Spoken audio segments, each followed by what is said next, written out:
In the early 1900s, the world was obsessed with radium. It was put into cosmetics to give the skin a glow.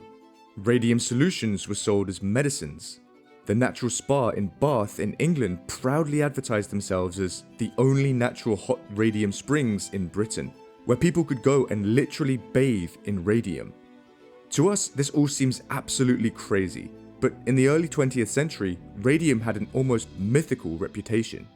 Not only was it thought to have healing powers, some believed that it could actually grant unnaturally long life, and others believed that it could even create life itself. On the 3rd of February 1903, a Polish physicist called Jan Kazimierz Danysz began an experiment that would have mind-blowing implications. He took several dozen Mediterranean flower moth larvae and placed them into two separate flasks with enough flour for them all to live on for a long time. One flask was the control, which he left alone, and in the other he exposed the larvae to radium for several hours. Then he waited. In the control flask, multiple life cycles passed. The larvae developed into moths, laid eggs, which hatched into new larvae, which developed into new moths. But in the radium-exposed flask, something very different happened. The larvae that were nearest to the radium at the beginning died shortly after their exposure, but the larvae at the edges of the flask survived. And this is where things got weird. Danysz watched these larvae closely for weeks.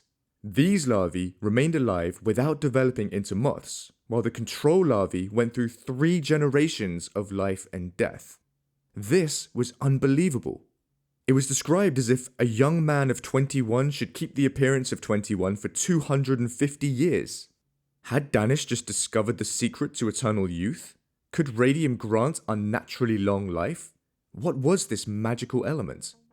Radium had been discovered 5 years earlier by Danysz's colleagues, Pierre Curie and Marie Skłodowska-Curie.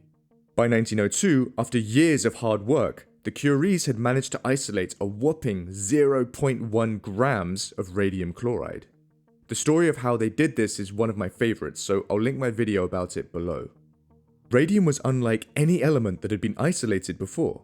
It seemed to be an endless supply of energy as it spontaneously and perpetually gave off light and heat. Thanks to its rarity and its unique properties, radium quickly gained an almost mythical reputation, and other scientists began producing it as well. In 1901, the French physicist Henri Becquerel, who had been the first person to observe the phenomenon that Marie Curie would later call radioactivity, placed a vial of radium in his waistcoat pocket for a few hours while working. Later, he noticed that he'd developed a burn on his skin in the shape of the vial. This was the first indication that radium has an effect on living tissue. What was particularly interesting was that it wasn't like touching a hot object. He hadn't noticed these burns forming until much later. After hearing about this, Pierre Curie applied some radium directly to the skin on his forearm and left it there for several hours to see what would happen. It left a burn even deeper than Becquerel's, but again without causing any pain in doing so. This got people thinking. Could radium have any beneficial effects on tissues? Just like any pharmaceutical, take too much and it may cause issues, but with the correct dosage, it could have restorative effects. Maybe these radium rays can be harnessed in the same way. You've got to bear in mind here that nobody could have possibly known how dangerous this truly was. I mean, how bad could a few superficial burns be? Nobody could have imagined the long-lasting effects of radioactivity at the time. So this line of thinking was very logical and it was definitely worth exploring. This led to Danysz's incredible moth experiment 2 years later. What he observed with the moths follows the pharmaceutical analogy perfectly. The larvae that were too close to the radium died because they received too high a dose, but the ones that were just the right distance away were granted unnaturally long life. So, if radium can extend life, maybe it possesses some kind of life energy, and maybe this life energy can be harnessed to create life from nothing. 2 years after Danysz's bizarre moth experiment, an Anglo-Irish scientist called John Butler Burke published an even crazier finding. Burke had performed an interesting experiment where he sprinkled some radium salts over some gelatinous beef broth.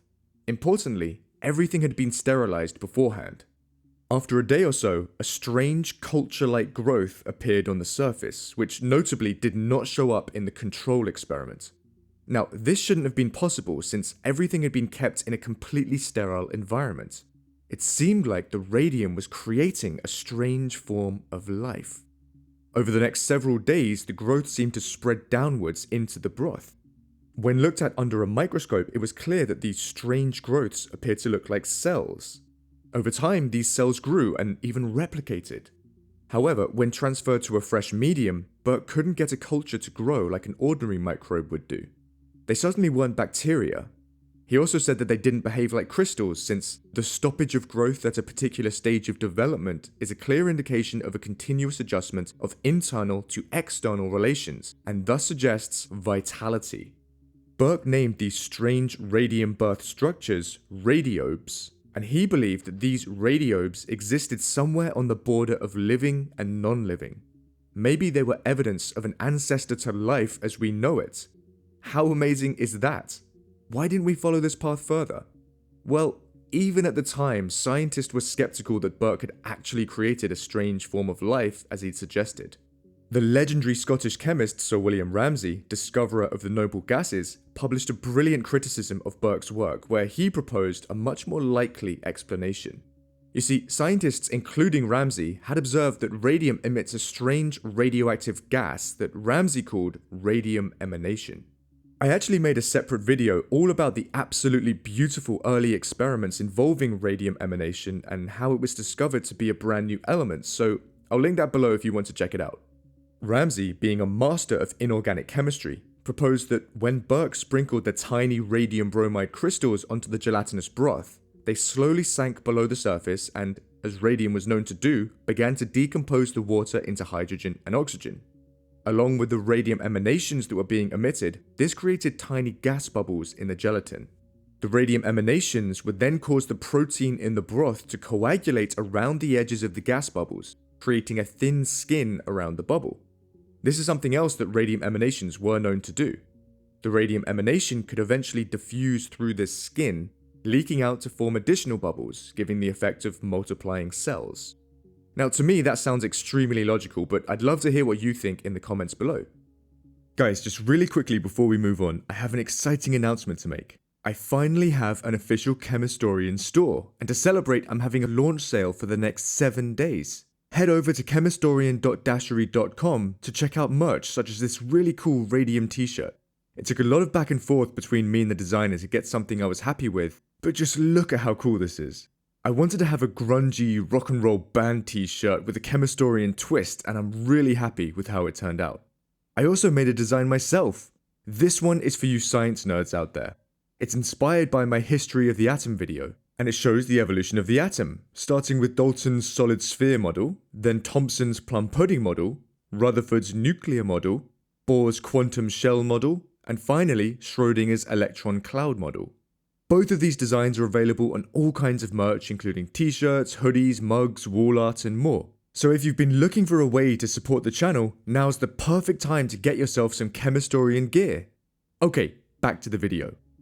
So, radium was certainly seen as a wonder element.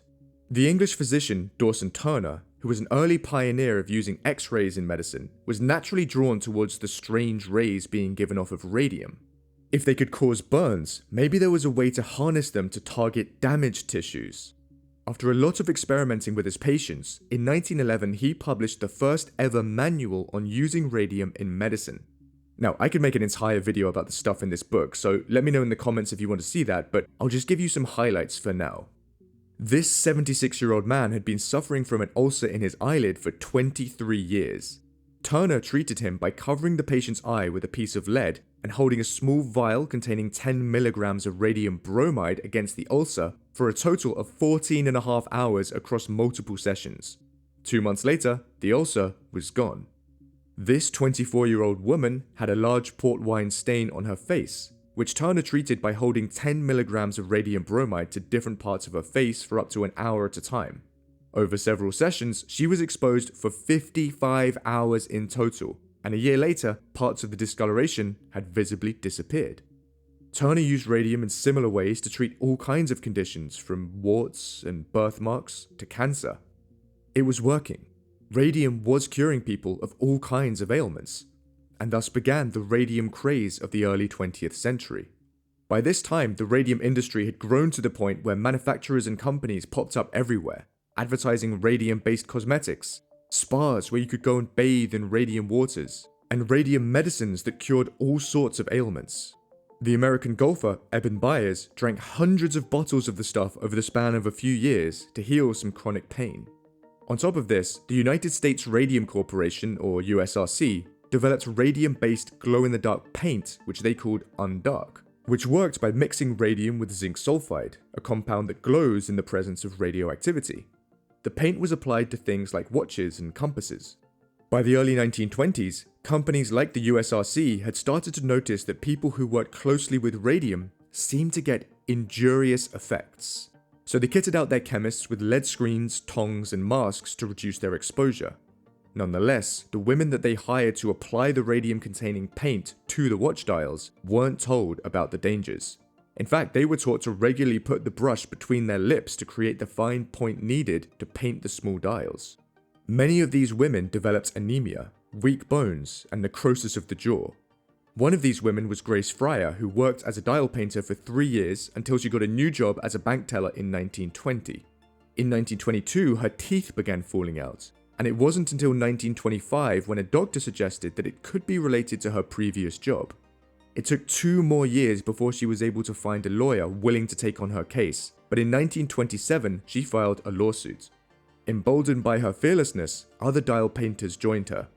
By the time of their first court appearance in January 1928, 2 of the women were bedridden, and none of them were strong enough to raise their arms to take an oath. The USRC ended up settling out of court and paid each woman $10,000 as well as $600 per year and covered their medical and legal bills. The case was widely publicized, and thanks to the Radium Girls as they became known, the public quickly realized the dangers of radioactivity. Sadly, but not surprisingly, Fryer and the rest of the Radium Girls had died from cancer by the mid-1930s. By this time, dozens of other radium painters had also died. In the public eye, radium went from a wonder cure to a death sentence, and for close to a century, the word radioactivity has been associated with extreme danger. Despite this, we've learned so much about radioactivity over the decades, and today it's found multiple hugely beneficial uses, including radiotherapy, medical imaging, sterilizing food and medical equipment, thickness gauging in manufacturing, and radiocarbon dating, just to name a few.